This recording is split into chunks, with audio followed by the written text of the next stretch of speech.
તો અમદાવાદના સરખેજ વિસ્તારમાં આવેલ ભારત એસ્ટેટમાં ગુરુકૃપા ટ્રેડિંગ નામની સેલ્સ એજન્સી જે કરચોરી કરતા હોવાનું જાણવા મળ્યું હતું।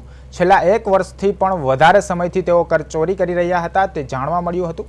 ત્યારે પ્રદેશ 24 ગુજરાતીની ટીમે સ્થળ પર જઈને યોગ્ય તાગ મેળવ્યો હતો અને સેલ્સ એજન્સીના માલિક સોનુભાઈ કેવલાણીના જણાવ્યા અનુસાર તેઓ કોઈ પણ પ્રકારની કરચોરી ન કરતા હોવાનું સામે આવ્યું હતું। પણ જે બિલ વેપારીએ બતાવ્યું હતું તેમાં રકમમાં ફેરફાર હોય તેવું જાણવા મળ્યું હતું। સમગ્ર મામલે જીએસટીની ટીમ દ્વારા હવે આગળ વધુ તપાસ કરવામાં આવશે। શંકાસ્પદ લાગતા કાર્યવાહી પણ કરવામાં આવશે। અમદાવાદના સરખેજ વિસ્તારમાં આવેલ ભારત એસ્ટેટની અંદર એક જે ગોડાઉન છે આપને હું દ્રશ્યમાં બતાવવા માંગીશ કે આ જે ગુરુકૃપા સેલ્સ એજન્સી નામનું જે ગોડાઉન છે અહીંયા જે છે ગુટકા સહિત અન્ય વસ્તુઓનો જે છે આ વેપારી જે છે દ્રશ્યમાં જોઈ શકો છો।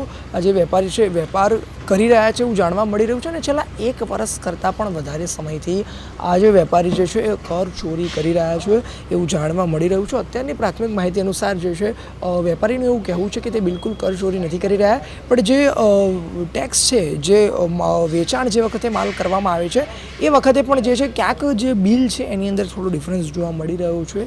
અને હાલની વાત કરવા જઈએ તો આ જે વેપારીને દૃશ્યમાં જોઈ શકો છો એ બિલકુલ જે છે એ નકારી રહ્યા છે કે બિલકુલ ટેક્સ ચોરી નથી કરી રહ્યા એવું જે છે વેપારીનું કહેવું છે। પણ ખાસ કરીને જે હાલ વાત કરવા જઈએ તો જે ક્યાંક ને ક્યાંક જે બિલ છે એમાં પણ થોડો ઘણો ડિફરન્સ જોવા મળી રહ્યો છે।